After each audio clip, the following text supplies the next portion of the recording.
Welcome, dear listener. Today, we embark on a journey through time, to ancient China during the Han Dynasty era, to immerse ourselves in the measured life of common people and learn how one of the most thoughtfully designed tax systems of antiquity worked. Perhaps the topic of taxes seems boring and mundane, but it is precisely in this mundaneness that the amazing beauty of the daily life of millions of people who lived, worked, and found meaning in their existence 2,000 years ago is hidden. This is not a story about great emperors or grandiose battles. This is a tale of how ordinary peasants and officials day after day supported the functioning of a vast empire through a system of accounting, collection, and distribution of resources. In the monotony of their labor, in the rustling of bamboo tablets and the creaking of carts loaded with grain, there is its own special, soothing music of time. If you like falling asleep to calm historical stories, please like this video and subscribe to the channel. Write in the comments where you're listening to this story from and what time it is now. Perhaps you're lying in a warm bed, preparing for sleep, or relaxing after a long day. Or maybe you're listening to this during a long journey, or simply want to escape from the bustle of the modern world. Make yourself comfortable. Close your eyes if you wish, and allow yourself to be transported to ancient China, where time flowed more slowly, and life was governed by the eternal rhythm of changing seasons and harvest collection. Breathe deeply and calmly. Our journey begins. You wake up early in the morning in a small village in Henan Province, in the very heart of the Han Empire. The year is 50 before our era. Emperor Wu Di has been ruling for several decades now, and his tax system works like a well-oiled mechanism. Your village is one of thousands of similar settlements scattered across the endless plains along the Yellow River. About 300 families live here, and each of them is carefully recorded in state registers. The air is cool and humid. It smells of river water, moist earth, and smoke from hearths where morning rice porridge is already being prepared. You hear a rooster crowing somewhere in the distance, and this cry is picked up by other roosters throughout the village. The sounds of awakening mix with the rustling of bamboo that grows in thick groves along the road. The bamboo whispers in the wind, creating a soft, soothing melody. Your village is located in a valley surrounded by low hills. Rice fields descend the hillsides in terraces, flooded with water. In the morning light, they look like huge mirrors reflecting the pinkening sky. Between the fields, narrow earthen dikes are laid out, along which peasants walk, checking the water level. Each field has its number in the tax lists, and from each, a precisely calculated tax will be collected. The village is built according to a strict plan. In the center is a square with a well and an old ginkgo tree, under which the elders gather to discuss important matters. 4 main streets extend from the square, oriented to the cardinal directions. Along the streets stand adobe houses with thatched roofs. Each house is fenced by a low wall of rammed earth, behind which is a small courtyard with a chicken coop and a vegetable garden. The social structure of the village is clearly defined. There are several wealthy families who own large plots of land. There are middle peasants, the backbone of village life, and there are the poor who rent land or work as laborers. But all of them, regardless of wealth, are subject to the same tax rules established by the imperial court. On the outskirts of the village stands the house of the village headman, Li Zhang.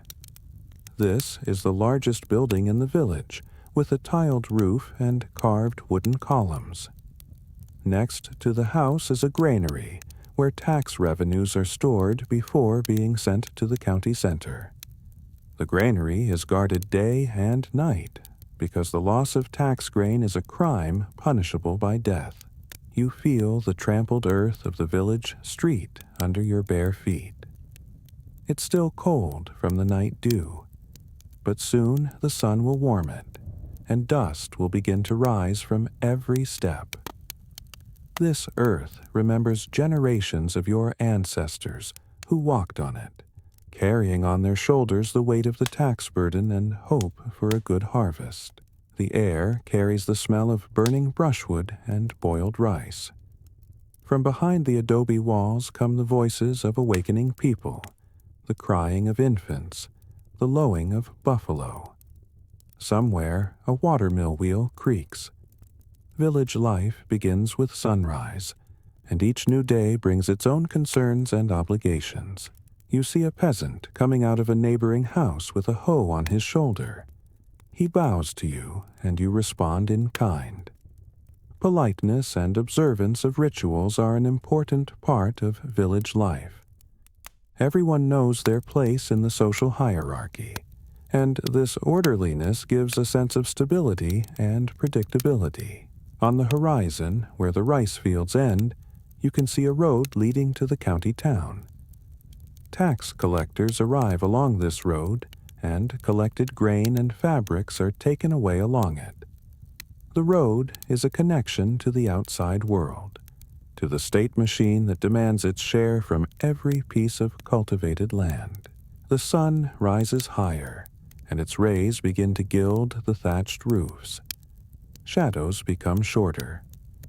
A new day begins in the endless chain of days, where each season brings its obligations to the state, and each harvest is carefully accounted for and taxed. This is a world where order and predictability are valued above all, where everyone knows what is expected of them, and where even the poorest peasant is part of a huge system that supports the existence of a great empire. Your house stands on a small elevation so that rainwater doesn't flow inside during monsoons.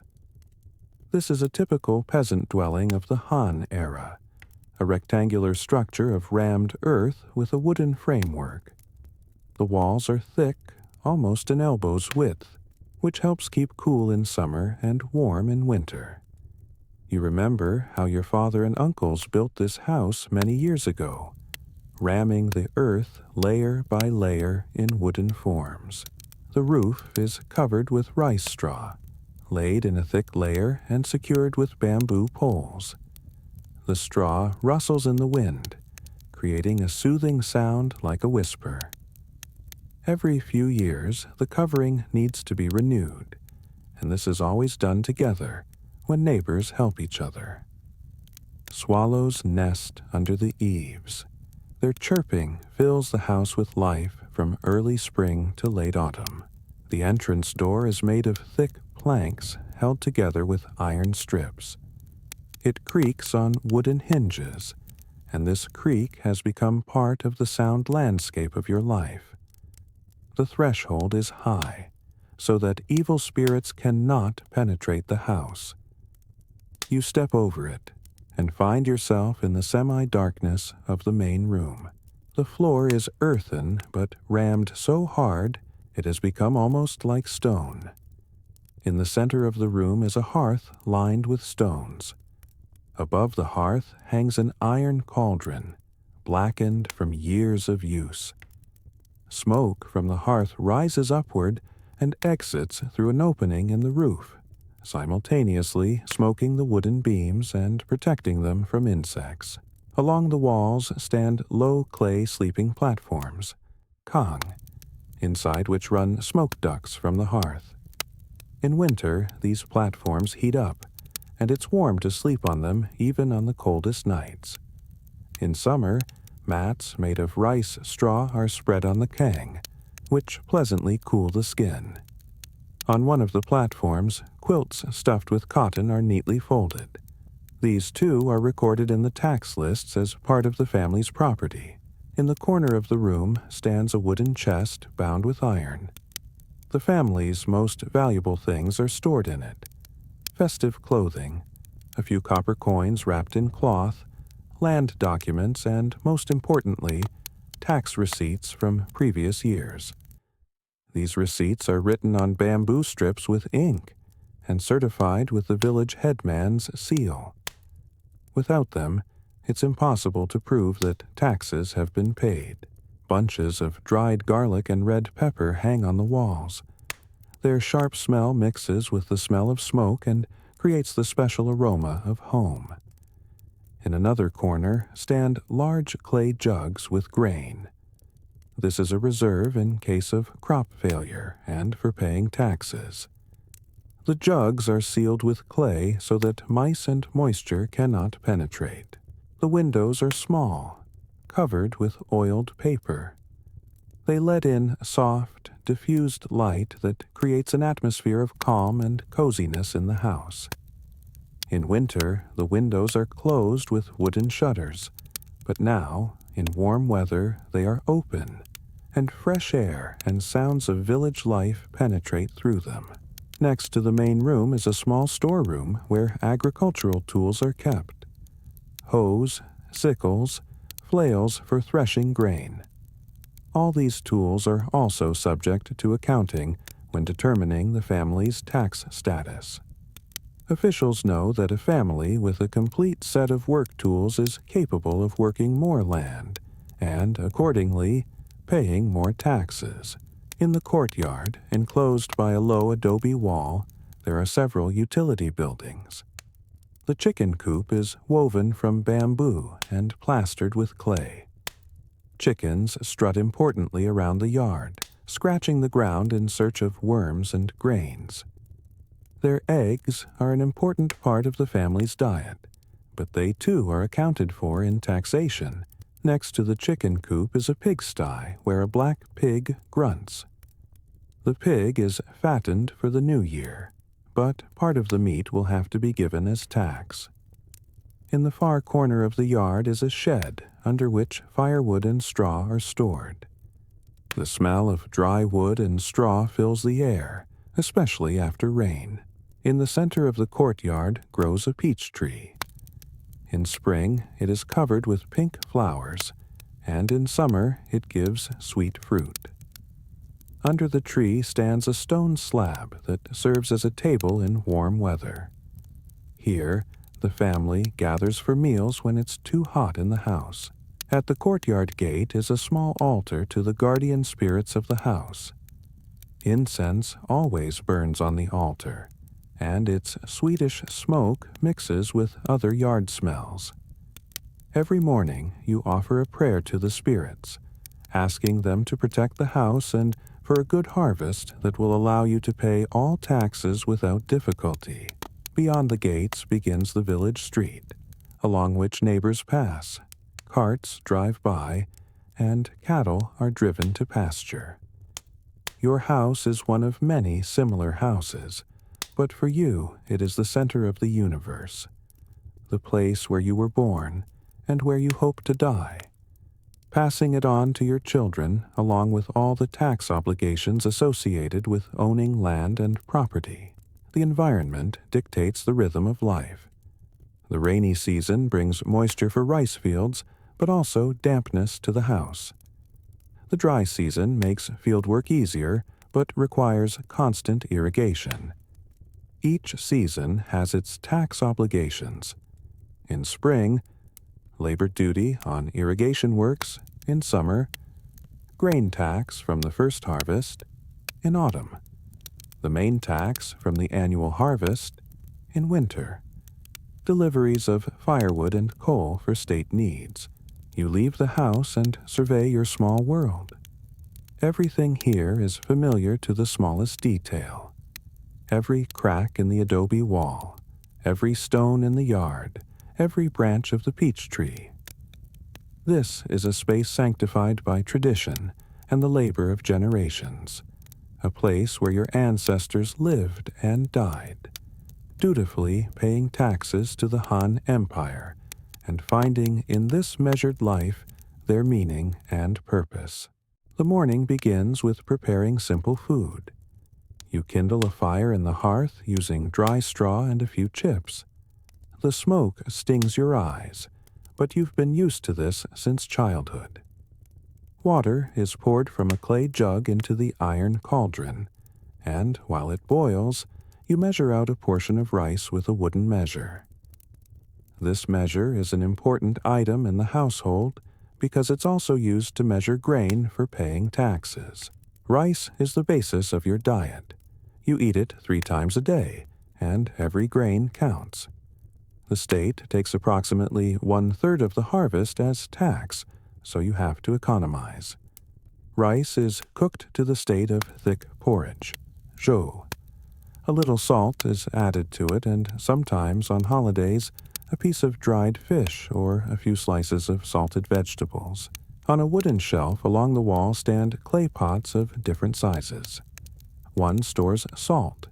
The state monopoly makes it expensive, and this too is a kind of hidden tax. In another is soy sauce, which you make yourself from beans, salt, and thyme. The fermentation process takes months, but the result is worth the wait. The dark, fragrant liquid adds flavor to the simplest food. Nearby stands a stone mortar in which you grind grains and spices. The sound of stone against stone is another note in the symphony of household sounds. You grind a few grains of black pepper, a rare luxury bought at the market in exchange for a chicken. The pepper is brought from far away along the Silk Road, and its price includes many taxes and duties collected at each checkpoint. Eating sticks lie in a bamboo cup. They are made of simple wood, polished from long use. Each family member has their own pair of sticks, and this is one of the few personal items in the house. There are also several clay cups without handles. Hot water is drunk from them or, on special occasions, weak tea from wild herbs. In the corner of the kitchen hang bunches of dried vegetables: cabbage, radish, eggplant. They were salted and dried in autumn when vegetables were abundant. Now, soaked in water, they supplement the meager diet. The salting process requires a lot of salt, which makes it expensive considering the salt tax. Meat is a rarity on the peasant table. Pigs are slaughtered only for the new year, chickens for weddings or funerals. More often, the source of protein is beans, soy, black, green. Tofu is made from soy. The process is labor-intensive, but the result is nutritious. Curdled soy milk is pressed between boards, resulting in white blocks that can be fried, boiled, or eaten fresh. Cooking oil is another treasure. You squeeze it from rapeseed or sesame seeds on a wooden press in the yard. The process is slow and requires strength, but a few drops of oil transform the taste of any dish. Oil is stored in a small ceramic vessel with a narrow neck so it doesn't go rancid. Tea is a drink for the wealthy, but sometimes you brew leaves from wild plants: chrysanthemum, mint, ginger. Hot water with ginger warms on a cold morning and aids digestion. A special clay teapot with a long spout is used for boiling water, covered with soot outside but clean inside. Dishes are stored on wooden shelves protected from dust by a piece of cloth. Several deep bowls for rice, flat plates for vegetables, cups for tea. All dishes are made of simple clay covered with rough glaze. They are heavy and durable, capable of serving for generations. On the bottom of some bowls you can see the character fu, happiness, applied before firing. The household has several iron knives, a great value. Iron is expensive, and the state controls its production. Knives are used economically, only for the most important work. For cutting vegetables, a bronze cleaver is more often used, darkened with time but still sharp. Wooden spoons and spatulas for stirring food are carved from bamboo. They are light and don't heat up like metal. There are also several woven baskets of different sizes for storing vegetables, carrying grain, collecting eggs. The baskets are woven from willow twigs so tightly that they can even carry water for short distances. Water is a separate concern.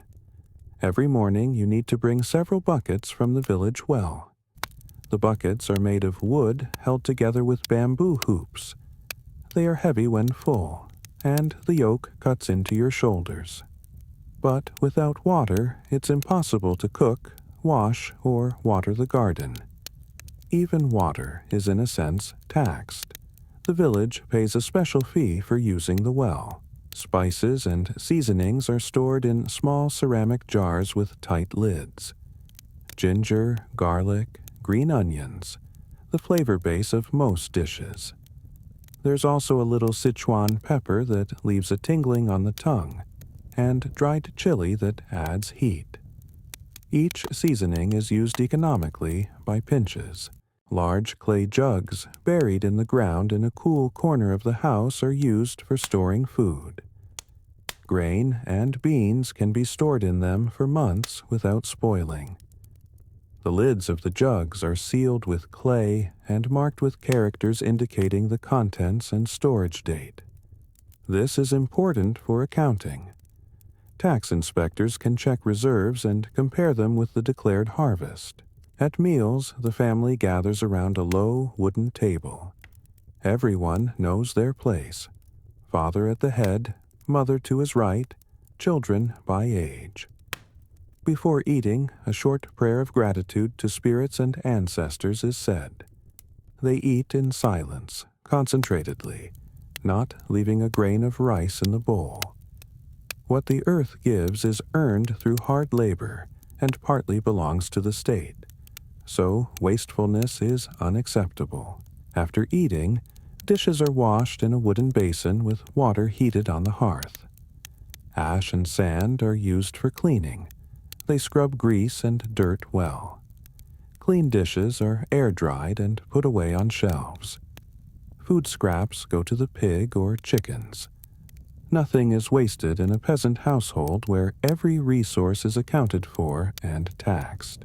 Your day begins with the first rays of sun, when roosters are just beginning their morning roll call. You rise from the hard mat spread on the warm kang and first wash with cold water from a clay basin. The water burns your face with cold, driving away the remnants of sleep.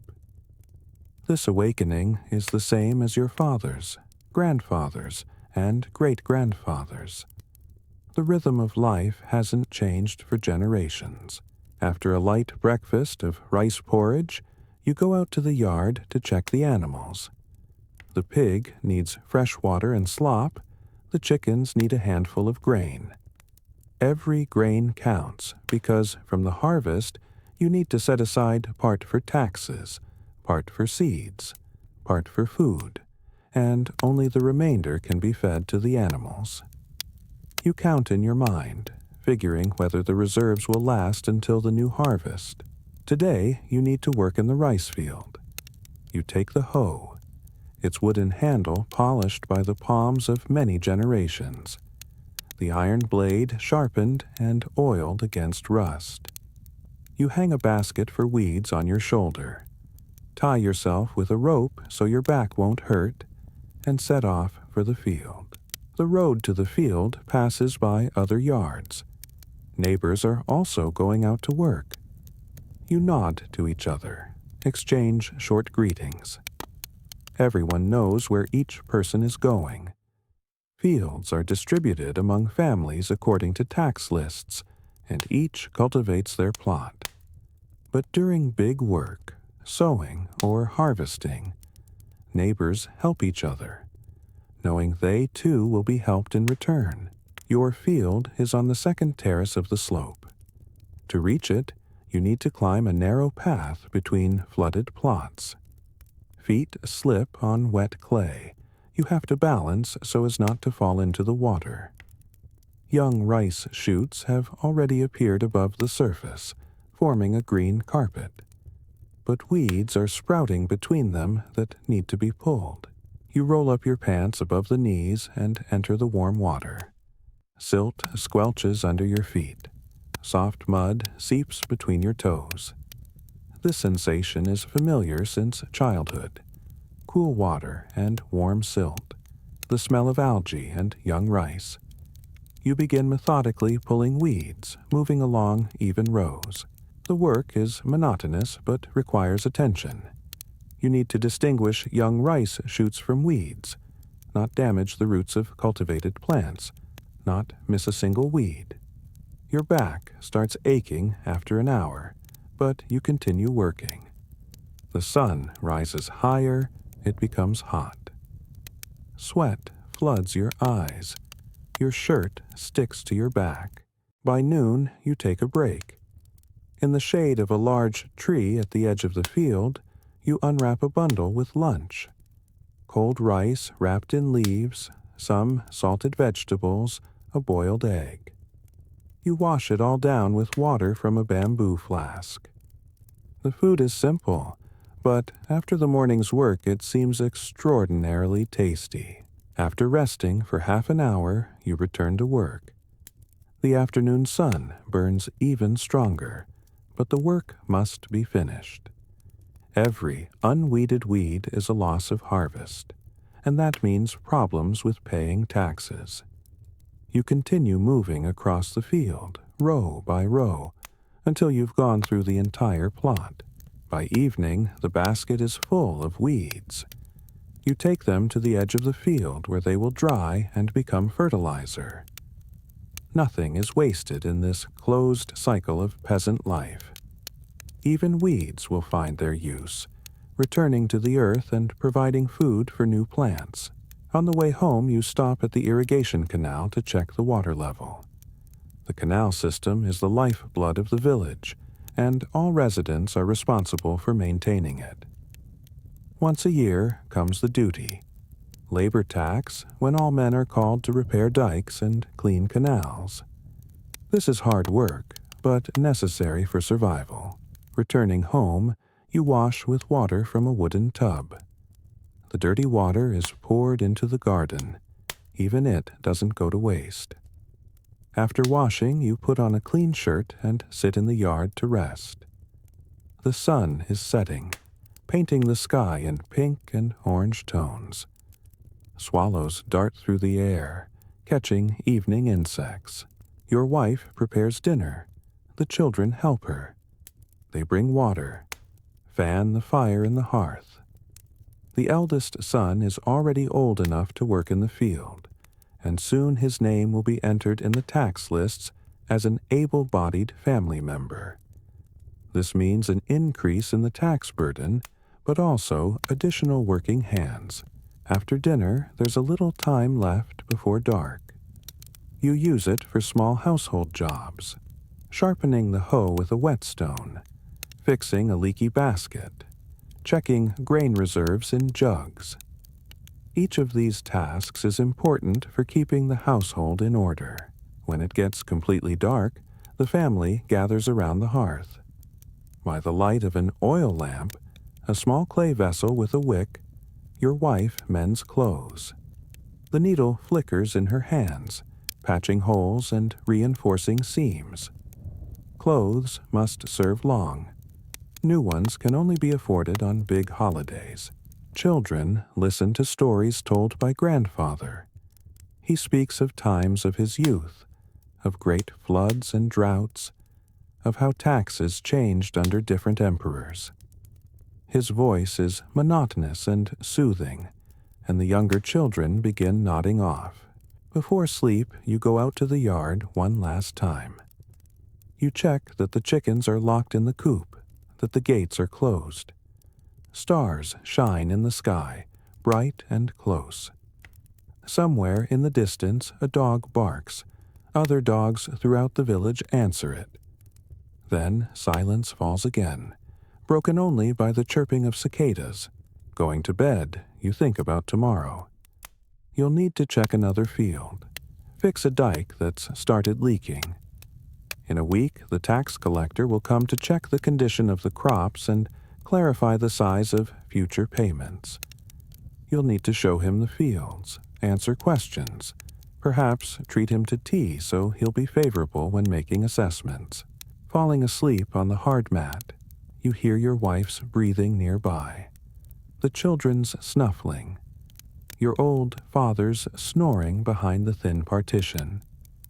These sounds are comforting, reminding you that you're not alone, that there's a family for whom it's worth getting up every morning and working from dawn to dusk, and that this life, for all its hardship, has its meaning and rhythm, established by generations of ancestors. At different times of year, the daily routine changes. In spring, during sowing season, work begins before dawn and continues until dark. You need to plow the fields, level them, flood them with water, plant rice seedlings. This is a time of intense labor when every day counts. If you're late with sowing, you'll lose the harvest, and that means you won't be able to pay taxes. In summer, the main concern is watering and weeding. You need to monitor water levels in the fields, open and close sluices and irrigation canals at the right time. Weeds grow quickly in the hot and humid climate, and the fight against them never stops. You also need to protect crops from birds and insect pests.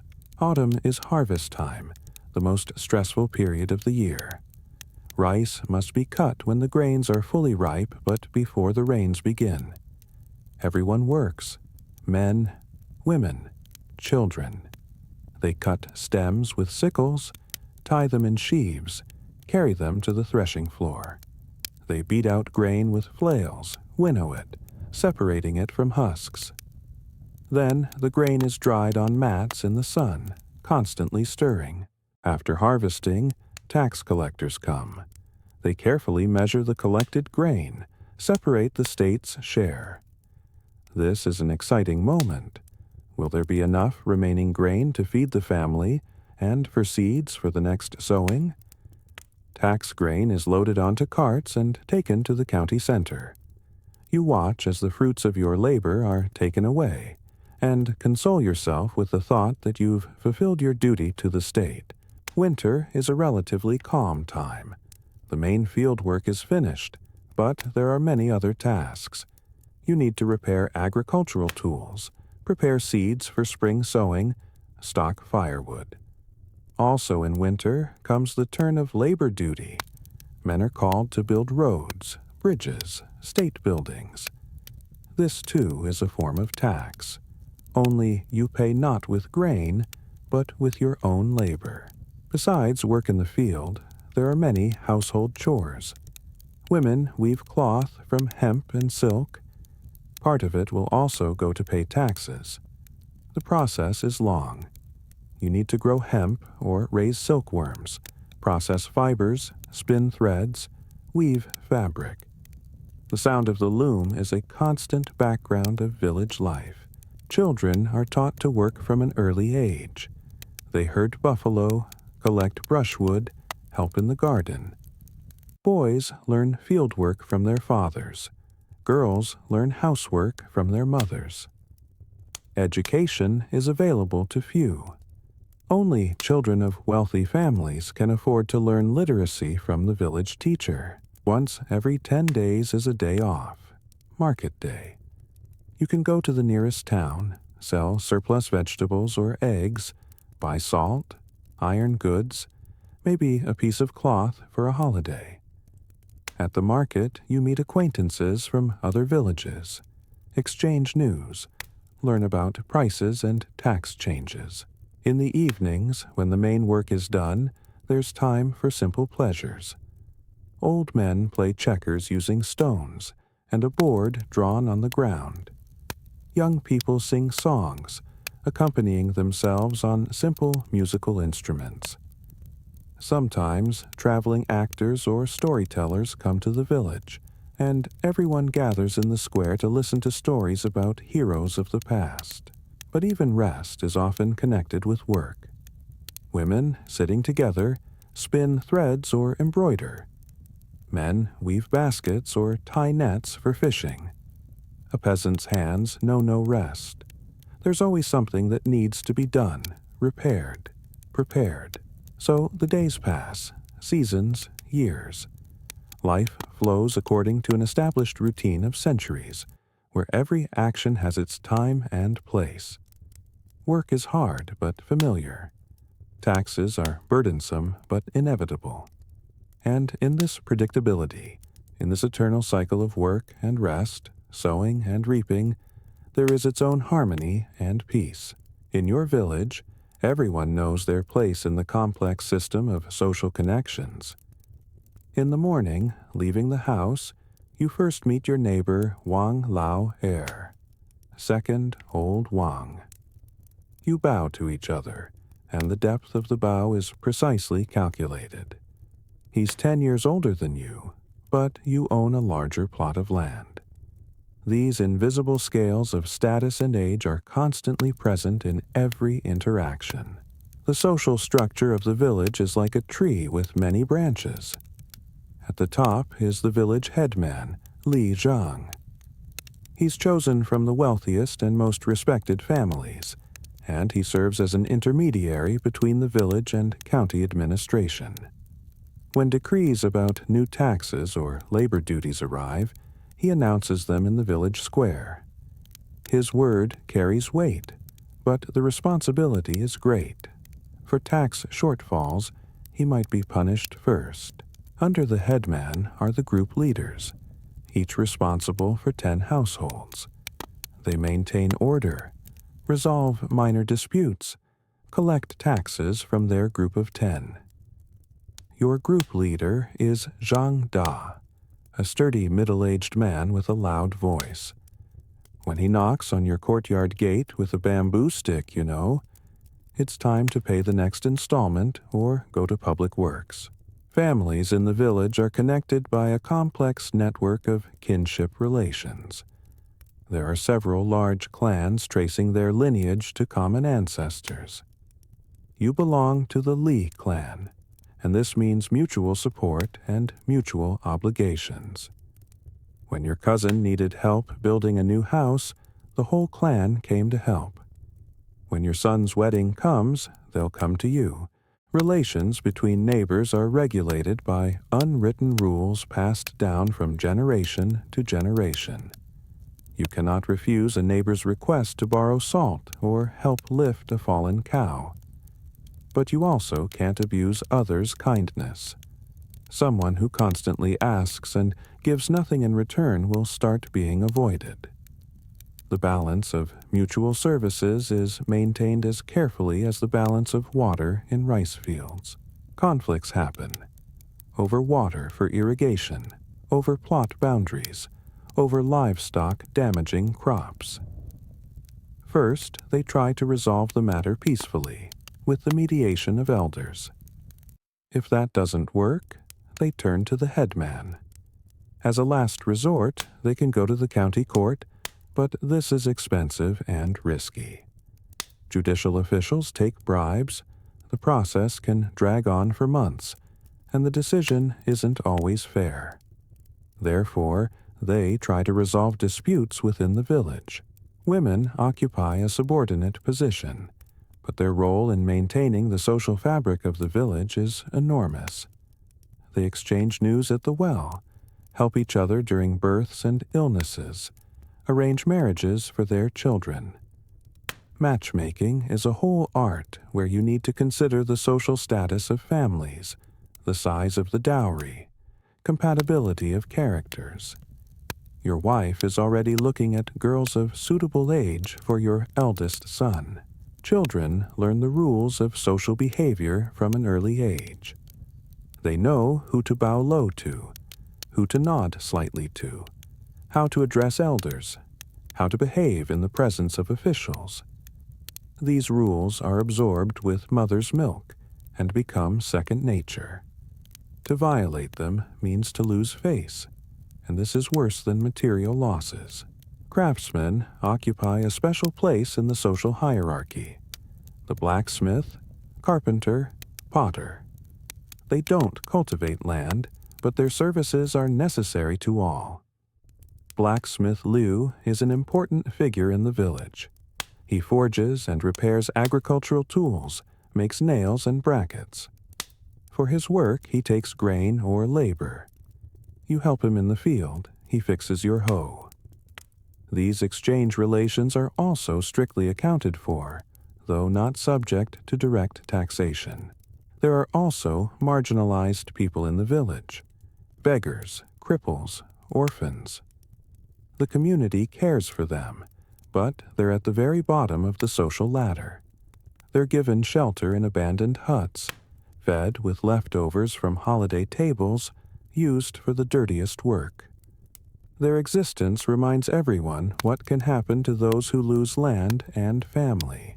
Once a year, a county official comes to the village for inspection. This event causes excitement and anxiety.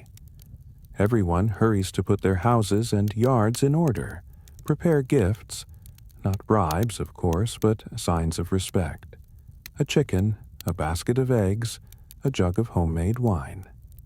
The official, dressed in a black robe with embroidered cranes, sits in the headman's house like a deity. Tax lists are opened before him. Population registers are shown. You stand in the crowd of peasants called for inspection. The official asks questions. How much land do you cultivate? How many people in your family? What harvest did you gather last year? You need to answer respectfully but honestly. Deception can cost dearly. A scribe records answers with a brush on bamboo planks. These records will later be compared with local registers. After the official part, a modest feast is arranged. The official graciously accepts the treat, gives a speech about the importance of punctual tax payment for the empire's prosperity. Everyone listens respectfully, though mentally calculating how much this visit will cost the village. But such is tradition, and no one dares violate it. Religious holidays are times when social differences are temporarily erased. During the harvest festival, everyone gathers in the square, rich and poor together. They bring sacrifices to earth, spirits, and ancestors, giving thanks for the harvest. The headman leads the ceremony, but each family makes its contribution. Some with rice, some with wine, some with incense. After the ceremony, a common meal is arranged where everyone eats from shared pots. Marriages strengthen social ties between families. Your younger brother married the daughter of a well-to-do peasant from a neighboring village, and now 2 families are connected by kinship bonds.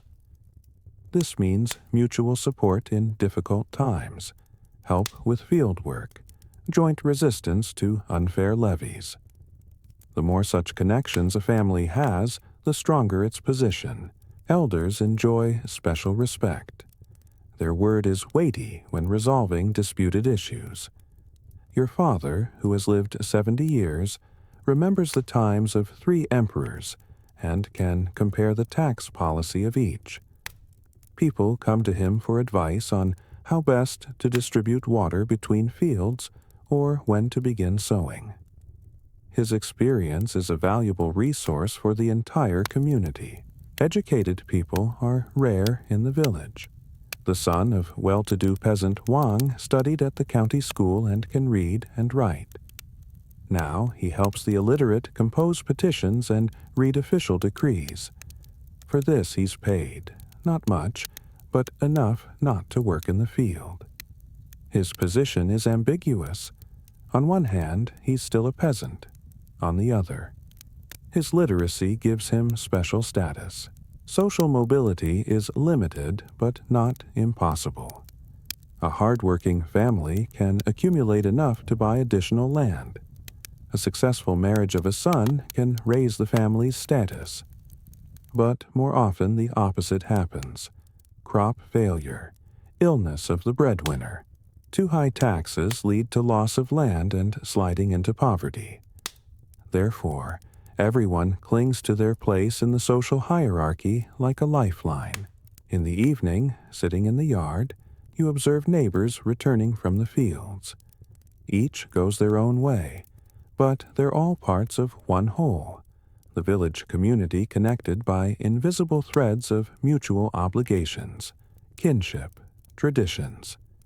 This system is imperfect, sometimes unfair, but it gives a sense of order and stability in a world where there's so much uncertainty. And taxes, for all their weight, are also part of this order. The price paid for belonging to the great Han Empire. Your world is populated by spirits. They are everywhere, in every tree, in every stone, in every bend of the river. In the morning, leaving the house, you first bow to the small altar of the threshold guardian spirit. On the altar lies a piece of flatbread and stands a cup of water, a modest offering but given with a sincere heart. The threshold spirit protects the house from evil forces, and it cannot be offended by neglect. In the center of the village stands the earth altar, a simple stone pedestal under the open sky. Here, the most important rituals connected with the agricultural cycle are performed. In spring, before the beginning of plowing, the entire village gathers to bring sacrifices to the earth spirit. The headman, clothed in ceremonial garments, pours wine on the altar and reads a prayer asking for a good harvest. You stand in the crowd, repeating the words of the prayer to yourself, thinking about the upcoming taxes and hoping that the earth will be generous. The cult of ancestors is the foundation of your worldview. In the main room of the house stands an altar with tablets on which are written the names of deceased relatives up to the 5th generation.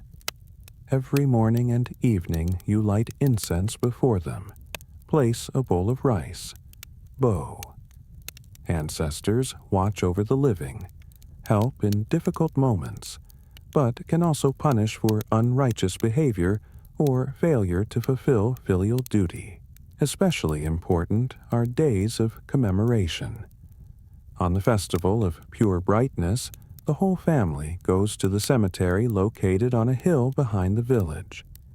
The graves of ancestors need to be cleared of weeds, the mounds renewed, sacrificial food brought. You lay out boiled rice, pieces of pork, fruits before your father's grave. Then you burn paper money, so ancestors have something to pay with in the afterworld. Smoke rises to the sky, carrying your prayers and requests for protection. Taoist ideas intertwine with folk beliefs. You believe in the harmony of yin and yang, in the 5 primary elements, in auspicious and inauspicious days. Before important matters, sowing, harvesting, weddings, you turn to the village fortune teller. Old Man Joe knows how to read cracks on turtle shells and interpret the flight of birds. His predictions are vague, but you find comfort and guidance for action in them. Confucian ideas about duty and proper behavior permeate daily life. Filial piety, respect for elders, loyalty to the sovereign. These principles are absorbed from childhood. When it comes time to pay taxes, you remind yourself that this is your duty to the emperor who cares for the people's welfare.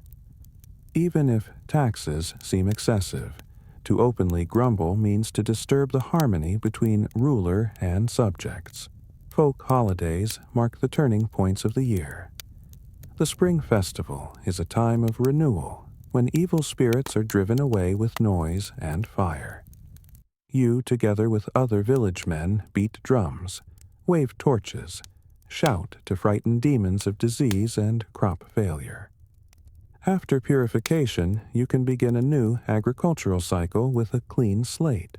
The Mid-Autumn Festival is celebrated when the main fieldwork is finished, but the tax grain hasn't been taken away yet. This is a time of relative abundance when you can afford to bake mooncakes and drink a little rice wine. The family gathers in the yard to admire the full moon. Children listen to the story of the moon fairy Chang-yi, while you think about the transience of time and the eternity of natural cycles. Superstitions entwine every action. You cannot begin important business on an inauspicious day. You cannot pronounce words that sound like the word death. You cannot give clocks as gifts. It's bad luck. When the tax collector leaves with the collected grain, you throw a handful of rice after the cart, so that wealth doesn't leave the house completely. These little rituals give the illusion of control over the uncontrollable. Medicine is closely connected with magic. When a child falls ill, first they try folk remedies, herbal decoctions, spells, amulets. If it doesn't help, they call the village healer. He feels the pulse, examines the tongue, prescribes bitter potions and acupuncture. Disease is perceived as a disruption of harmony in the organism or the result of harmful magic. Treatment is expensive, and this is another blow to the family budget already burdened by taxes. Ideas about the afterlife are vague but include belief in judgment of the deceased's soul. Good deeds during life, including punctual payment of taxes and fulfillment of duties, are counted as merit. Bad deeds lead to punishment in hell or rebirth in a lower form. This belief helps reconcile with life's hardships. Suffering in this world will be rewarded in the next. Divination and omens help make decisions. The shape of clouds, animal behavior, dreams, all these are signs that need to be read. When swallows build nests under your house's eaves, it's good luck. When a dog howls at night, expect trouble. Before sowing, you carefully observe natural signs, trying to guess whether the year will be fruitful and whether what's gathered will be enough for all needs. Local deities require special veneration. The river spirit on whom field irrigation depends. The mountain spirit on whose slopes cattle graze. The spirit of the big tree at the crossroads. Each needs proper respect, a small sacrifice, a prayer. This creates a sense of dialogue with natural forces, softens the feeling of helplessness before the elements. Buddhism begins to penetrate the village, brought by wandering monks. They speak of karma, of the wheel of rebirths, of the possibility of achieving enlightenment. These ideas are still alien, but find response in the hearts of those tired of life's burdens. The promise of a better fate in the next life consoles when in this life you have to give a third of the harvest to the state. Life cycle rituals mark important transitions. The birth of a child, especially a son, is celebrated by the whole village. On the third day, a washing ceremony is held when the infant is officially accepted into the family. Weddings are planned in advance, taking into account auspicious dates and financial possibilities. You need to save for a dowry, for a wedding feast, for gifts. All this falls as an additional burden on a household already strained by tax payments. Funerals are the most important ritual requiring great expenses. You need to buy a coffin, hire musicians, arrange a memorial meal. The deceased is buried in the best clothes with objects that will be needed in the afterlife. Even the poorest families try to arrange worthy funerals, going into debt. After all, the well-being of the deceased's soul and the ancestors' favor toward the living depends on this. Time is measured not by hours, but by natural cycles and agricultural work. The year is divided into 24 seasons, each with its own name and characteristic signs. Awakening of insects, clear and bright, lesser heat. These poetic names reflect a subtle understanding of natural rhythms. Knowledge of seasons helps plan work and anticipate tax collection deadlines. Myths and legends passed down from generation to generation explain the world's structure. The story of Great Yu, who tamed the flood and established the tax system. The legend of the dragon, Lord of waters on whose mercy the harvest depends. The tale of the weaver girl and cowherd separated by the Milky Way and meeting once a year. These stories are told on winter evenings, and they become part of the common cultural memory. The concept of justice includes the idea of retribution. If an official takes too large bribes, retribution will overtake him.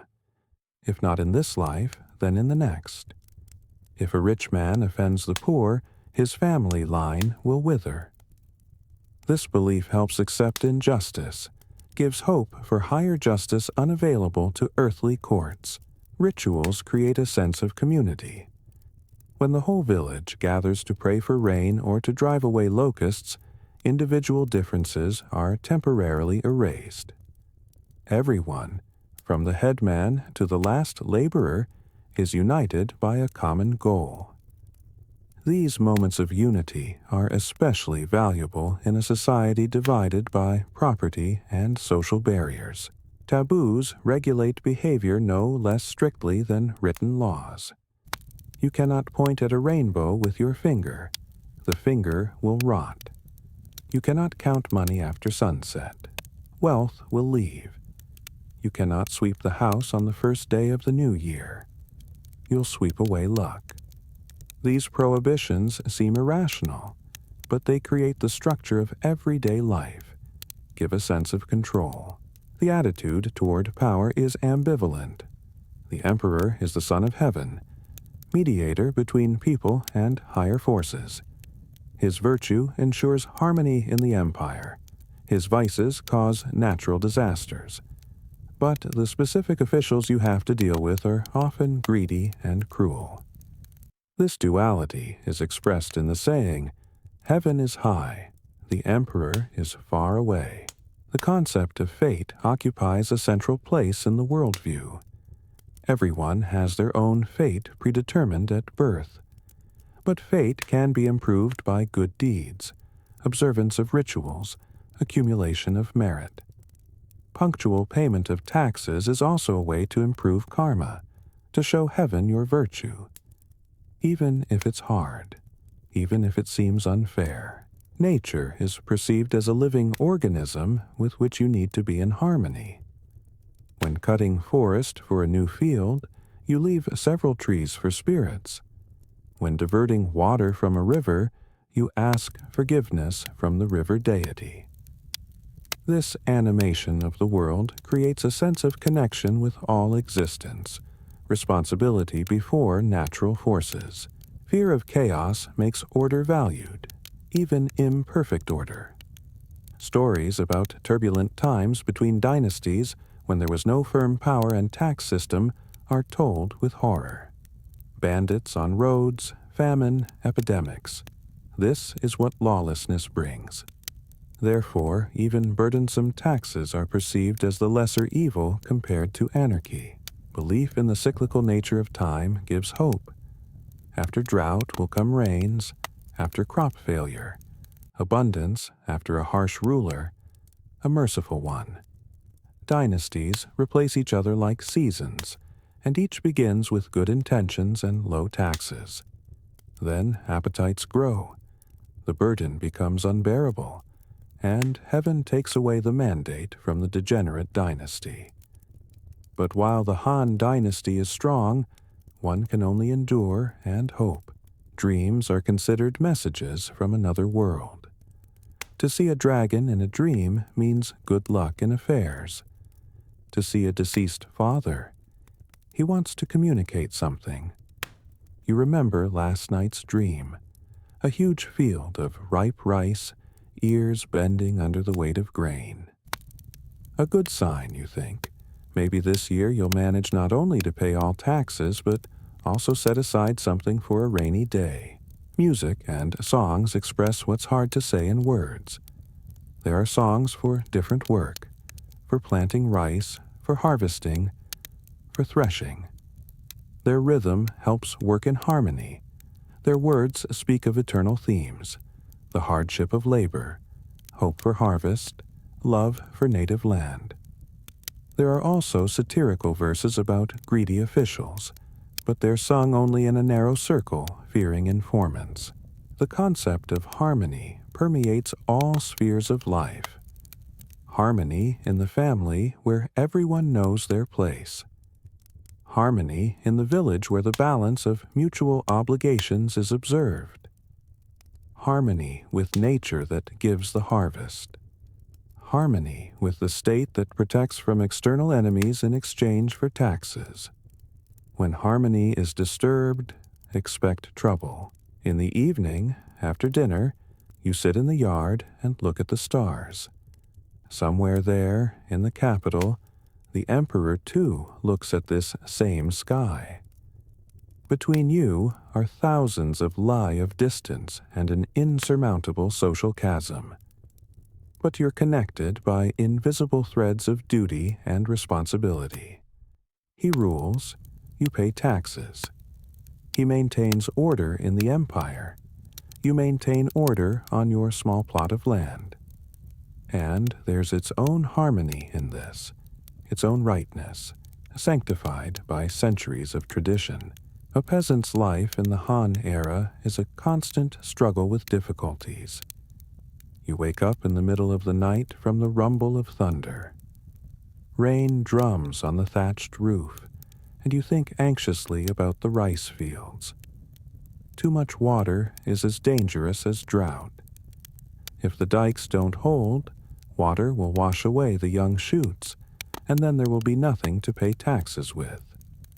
You lie sleepless, listening to the wind shake the house, and pray to the water spirits for mercy.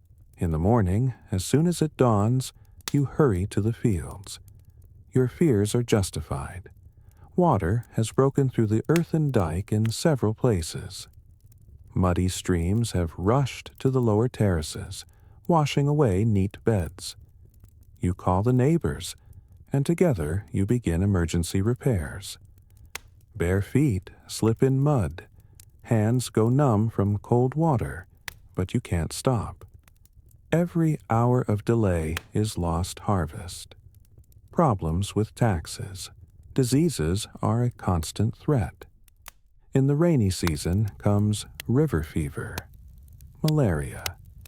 You've seen how it kills strong men in a few days, leaving families without breadwinners. When your younger son begins shivering with chills, your heart contracts with fear. The village healer gives a bitter decoction of wormwood, but medicines are expensive. You have to sell grain set aside for taxes, hoping you'll manage to earn enough before the payment deadline. Crop failure is a peasant's worst nightmare. You remember the drought 3 years ago when the sky was cloudless for 2 months straight. Rice fields turned into cracked clay. Wells dried up. People ate tree bark and wild plant roots. But taxes still had to be paid. The war in the north required funds.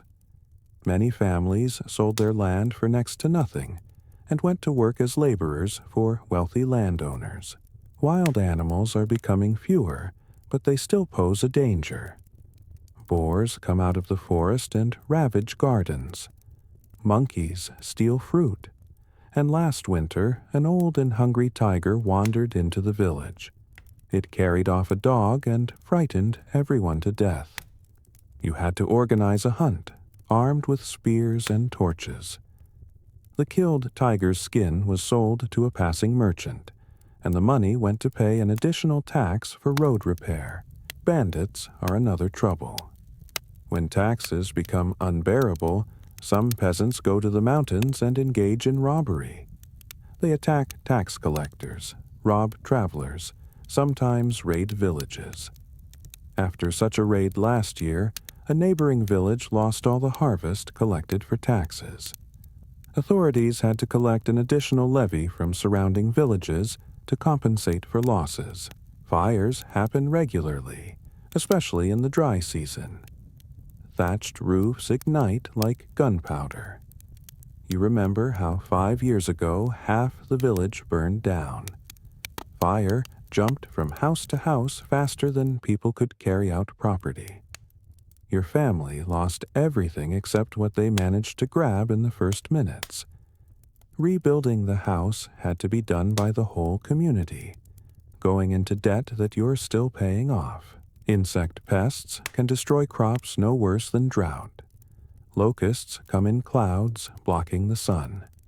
In a matter of hours, they eat fields down to bare earth. All means are powerless against them. Neither noise nor smoke stops the hungry insects. After a locust invasion, you can only hope for the authorities' mercy and a delay in tax payments. Wars and mobilizations take men at the most needed time. Your elder brother was drafted for construction of the Great Wall 10 years ago and didn't return. Without his working hands, the family had a hard time. Fields were cultivated poorly. Harvests fell. Taxes became an unbearable burden. Mother still cries at night, remembering her son. But the state demands its due, making no allowances for family tragedies. Debts accumulate imperceptibly. Borrowed grain for sowing after crop failure. You have to repay with interest. Borrowed money for medicine for a sick father. Interest grows every month. Moneylenders are merciless, and there's no alternative. State granaries lend grain, but conditions are even harsher, and non-payment threatens criminal punishment. Natural disasters come suddenly. An earthquake can destroy a house in moments. You remember how 15 years ago the earth shuddered, and many houses in the village turned into piles of clay and straw. People lived under the open sky for weeks while rebuilding housing. But no one canceled taxes. The state machine works independently of personal tragedies. Epidemics spread quickly in cramped village conditions. Bloody diarrhea can mow down half the village in a month. Smallpox leaves survivors disfigured. Medicine is powerless against these diseases. You can only pray and burn incense. The death of a family breadwinner from an epidemic means not only personal tragedy, but economic catastrophe. Hunger is a constant companion of peasant life. Even in good years, reserves are depleted by spring. You have to mix grain with wild herbs, cook thin porridge instead of thick. Children cry from hunger, but you have to last until the new harvest. And always the tormenting thought, didn't we sell too much to tax collectors? Shouldn't we have hidden part of the harvest, risking punishment? Officials' injustice adds bitterness to natural difficulties. A tax collector can undervalue grain quality, demanding additional payment. A scribe can make a mistake in calculations in his favor. The village headman can take bribes for leniency. There's nowhere to complain. The same kind of greedy people sit in the county administration. You can only pay and endure. Old age brings its own fears. Strength leaves. Working in the field becomes increasingly difficult. Sons are still too young to take on the whole household. But taxes are calculated by the amount of land, not the ability to work it. Many old people are forced to sell land piece by piece, dooming themselves to poverty in their last years. The village's isolation means that in difficult times, there's nowhere to expect help from. It's a day's journey to the county town, a week to the provincial capital. News comes late, help even later. The village must cope with all troubles on its own, relying only on mutual aid and traditional survival methods. The psychological pressure of constant need wears down no less than physical labor. You go to bed with thoughts of debts and taxes, wake up with the same thoughts. Joy from a good harvest is clouded by calculations of how much you'll have to give away. The birth of a child is not only happiness but an additional mouth to feed. But people survive. They adapt. They find ways to cheat fate and officials. They hide part of the harvest in secret pits. They understate the amount of cultivated land. They bribe scribes for correct records. They marry sons to daughters from families with good connections. Each family develops its own survival strategies, passing them down from generation to generation. Solidarity among villagers is the main support in difficult times. When a neighbor's house burns down, everyone helps rebuild a new one. When there's no one to work in a family due to illness, neighbors cultivate their field. This mutual aid isn't selfless. Everyone knows they might be in a similar situation tomorrow. But it creates a safety net without which survival would be impossible. In the evening, tired after fighting another calamity, you sit by the hearth. Fire crackles, casting shadows on the sooty walls. Thin porridge bubbles in the pot. All you can afford today. But you're alive. The family is alive. There's a roof over your head. Tomorrow will be a new day. New difficulties, new struggle. But today you can allow yourself a moment of peace, a moment of gratitude for managing to survive another day in this harsh world. Despite all hardships, life gives moments of joy that become especially precious against the backdrop of daily difficulties. On a spring morning, when mist rises over rice fields and the air is filled with the fragrance of blooming peach trees, you stop for a moment on the way to the field. The world's beauty takes your breath away. Dewdrops on a spiderweb sparkle like precious stones. Birds sing so clearly as if praising existence itself.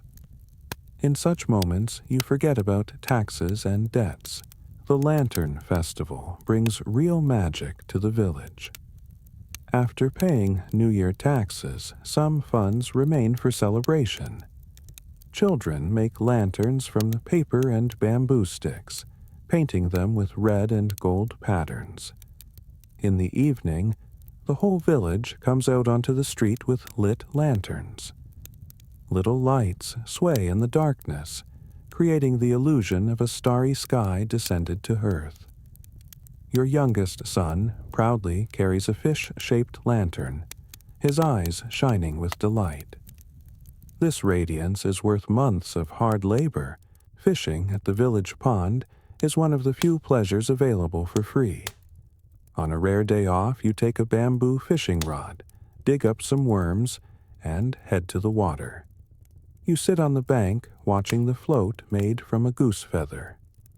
Time slows down. Thoughts flow lazily like water in the pond. Sometimes a carp or tench bites, not too large, but enough to diversify dinner. But even if fish don't bite, these hours of peace are priceless. After harvest, when the main part of taxes is paid, the village holds a festival. A temporary stage is set up in the square from boards. A traveling troupe of actors is invited. They show stories about ancient heroes, about faithful wives and dutiful sons. The music of drums and flutes spreads throughout the village. Actors in bright costumes and masks whirl and dance, depicting battles of gods and demons. You sit on the ground among villagers, your wife beside you, children in front, enchanted by the performance. For a few hours, everyone forgets daily worries. Playing checkers under the old tree is the old men's favorite entertainment. The board is drawn right on a stone slab. Pieces are ordinary pebbles painted black and white. You watch your father think over a move, stroking his sparse beard. His opponent, old Wang, chuckles, confident of victory. Spectators gather around, quietly discussing the game. This unhurried game, these quiet conversations are an island of calm in the stormy sea of peasant life. Weddings bring the brightest joy. When your nephew marries, all relatives gather for celebration. The bride is brought in a palanquin decorated with red ribbons. She's covered with a veil, but everyone knows the girl is beautiful and from a decent family. Firecrackers sound, driving away evil spirits. Tables groan with treats. There's even meat and fish. Rice wine flows freely. Everyone sings traditional songs, wishing the young couple many sons and rich harvests. For one day the village transforms, becomes a place of happiness and hope. Bathing in the river on a hot summer day is simple but true pleasure. After work in the field, when your shirt has stuck to your back with sweat and dust has gotten into every pore, you go to the river. Cool water embraces your heated body, washing away fatigue and dirt. You dive, feeling the current gently support you. Children splash in shallow water.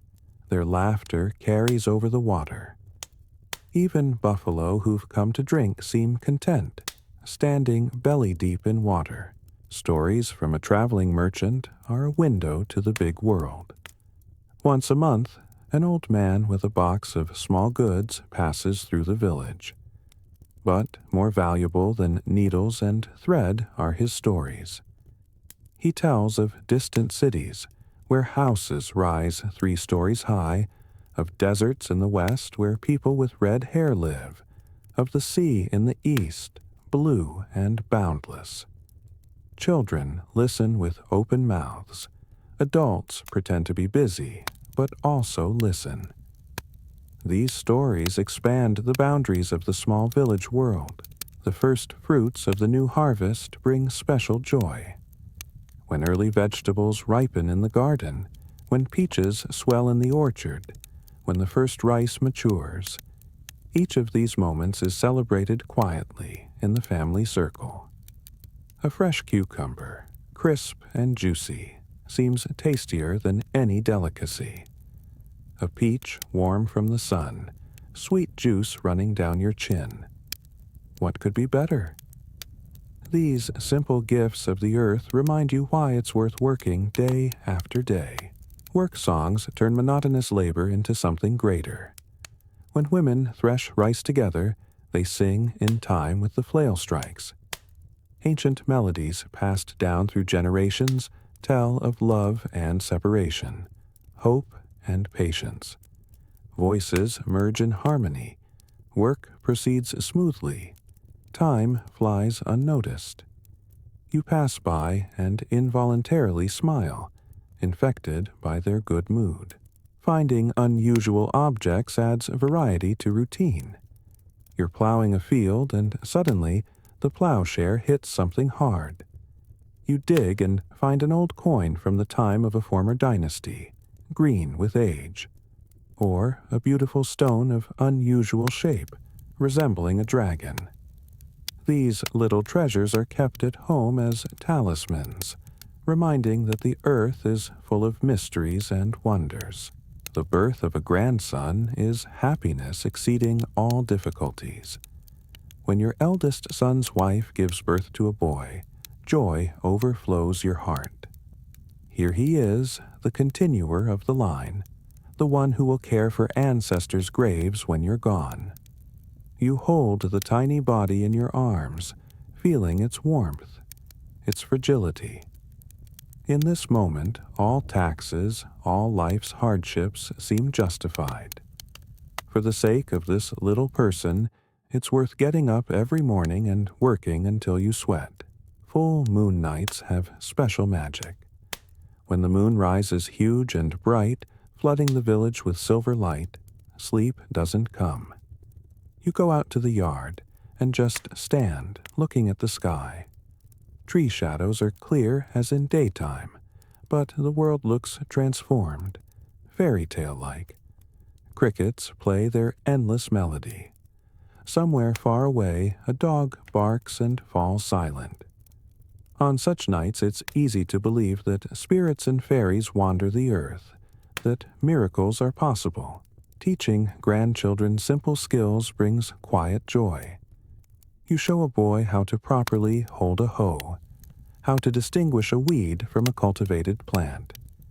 His little hands are still weak, movements clumsy, but his eagerness touches your heart.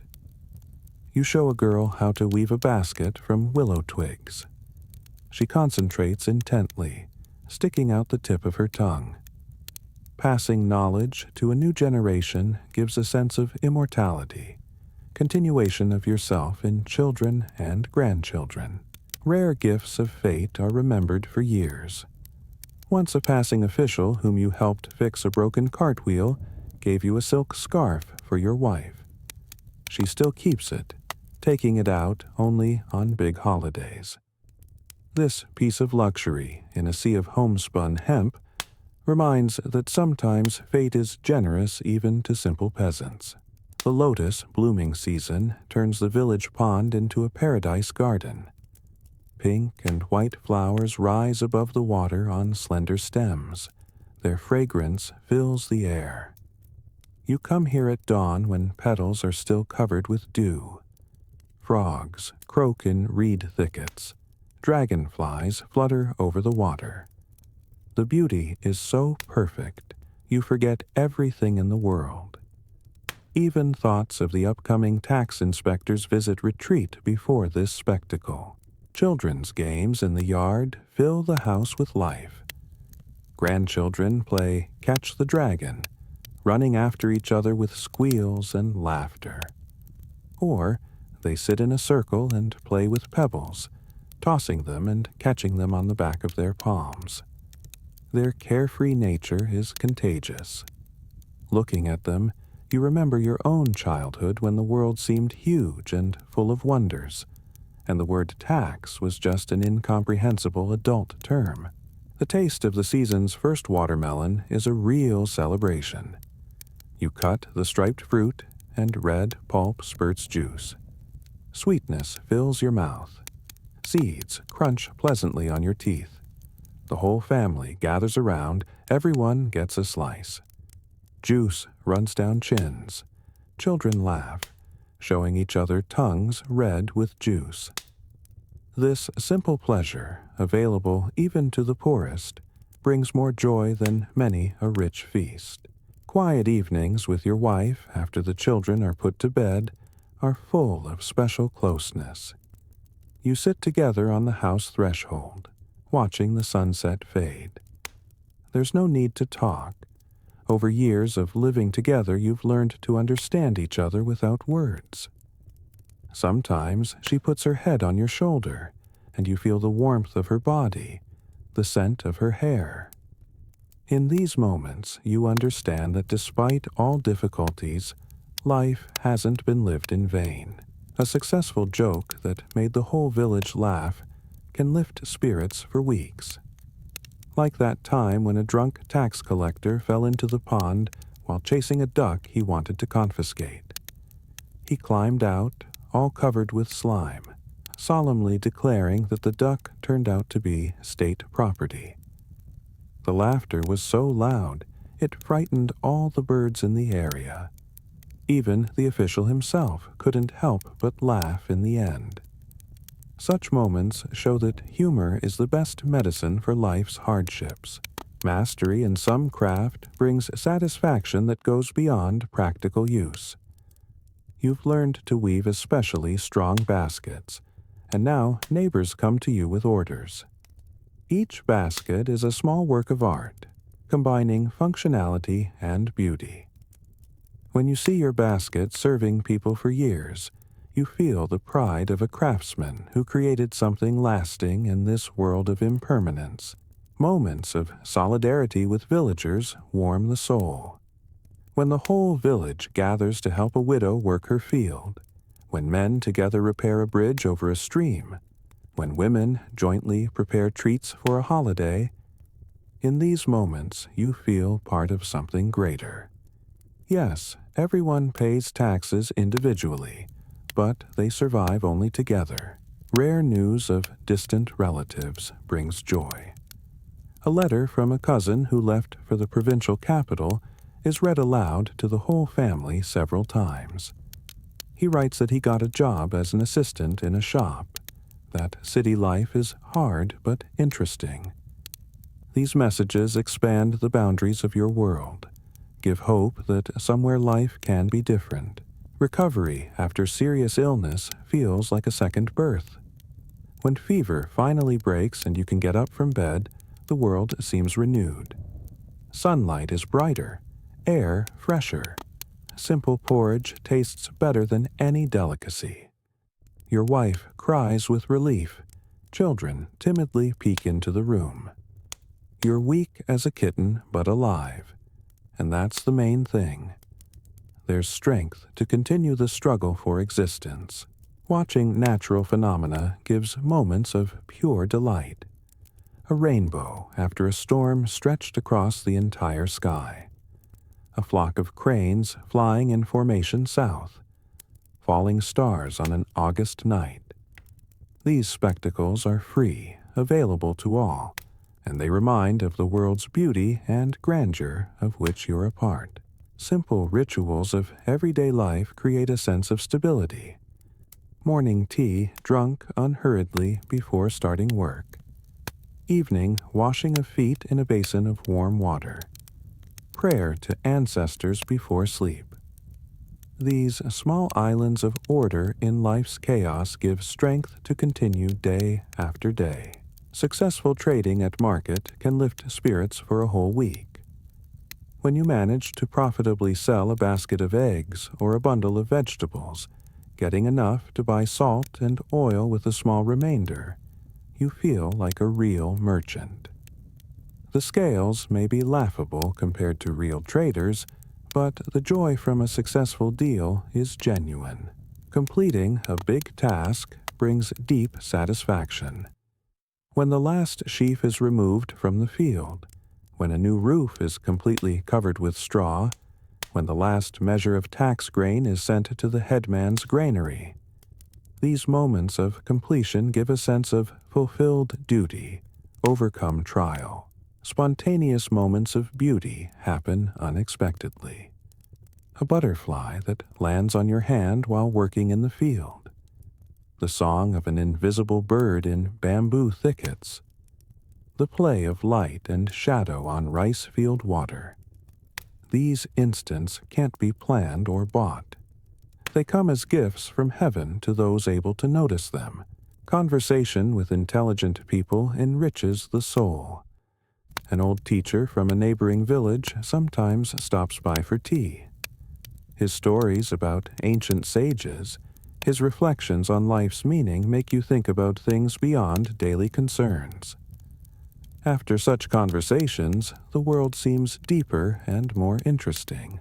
Music, even the simplest, can transform mood. When a neighbor plays bamboo flute on a summer evening, the melody spreads throughout the village. Sad and beautiful, it speaks of things for which there are no words. Everyone freezes, listening, and for a time forgets their worries. Small victories over circumstances give strength to live on. Managed to save some money beyond necessary. Strengthened a dike in time, and the field wasn't flooded. Cured a sick cow with folk remedies. Each such victory is proof that a person isn't completely helpless before fate. Night conversations with sons about the future are full of hope. Maybe they'll manage to live better. Easier. Maybe taxes will become fairer, harvests richer. You pass on your knowledge, your experience, hoping they'll use it wisely. In their eyes, you see the reflection of your own youth, and this gives strength to believe in better. So life passes, an alternation of work and rest, sorrow and joy, hope and disappointment. Taxes take a significant part of your labor's fruits, but cannot take away simple joys. Children's laughter, sunset beauty, fresh fruit taste, family hearth warmth. These moments of happiness, scattered among working days, make life not just bearable, but worthy of living. So ends our unhurried tale of an ordinary peasant's life in the Han Dynasty era, of his labors and concerns, joys and sorrows, of the endless cycle of seasons and taxes. We've walked with you through a whole year of peasant life, from spring sowing to autumn harvest, from morning prayer to evening rest. You've seen how ordinary people 2,000 years ago lived, loved, worked, and found meaning in their existence. These people, whose names history hasn't preserved, were the foundation of a great empire. Their labor fed cities. Their taxes supported the army and officials. Their sons built the Great Wall and laid canals. Without millions of nameless peasants, there would have been no palaces, no temples, none of what we admire when studying ancient Chinese civilization. Every grain of rice grown by their hands, every coin paid to the treasury, were bricks in the empire's foundation. Their life was hard. This is true. Taxes took a significant part of the harvest. Labor duties tore them from family. Natural disasters could destroy the fruits of years of labor in an instant. But in this life, there was its own wisdom, its own harmony. People learned to find joy in small things, value moments of peace, support each other in trouble. They created a system of mutual aid that allowed survival in the most difficult times. What has changed over the past 2 millennia? Technology, of course. Now, rice is harvested by combines, not sickles. Taxes are paid by electronic transfers, not sacks of grain. But the essence remains the same. People work, the state collects taxes, life continues.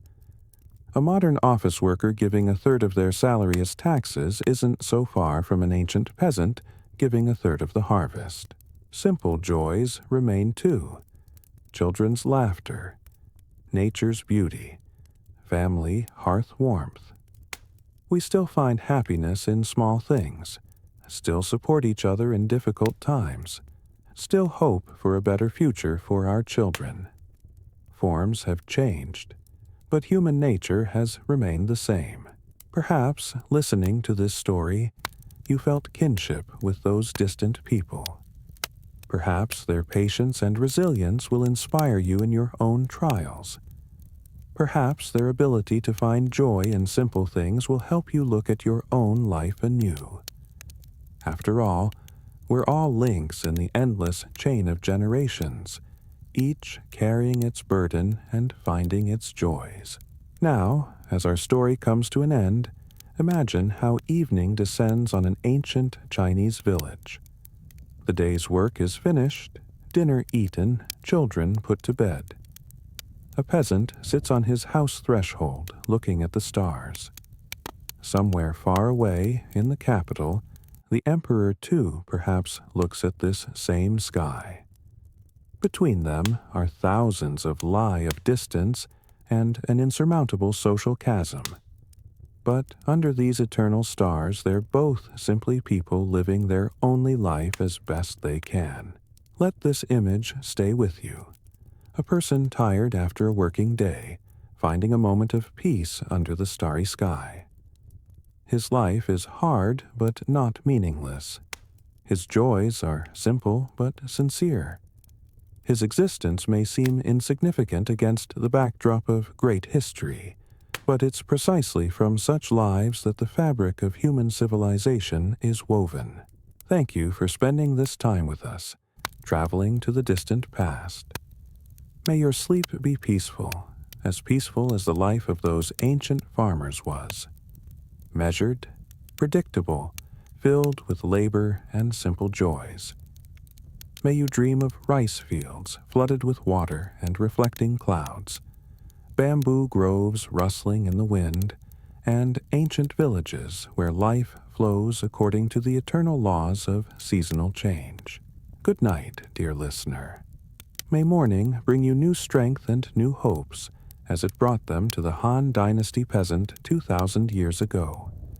And remember, no matter how difficult life may seem, there's always room in it for small joys that make our existence not just bearable, but worthy and meaningful. The story is finished. Taxes are paid. The harvest is gathered. Life continues.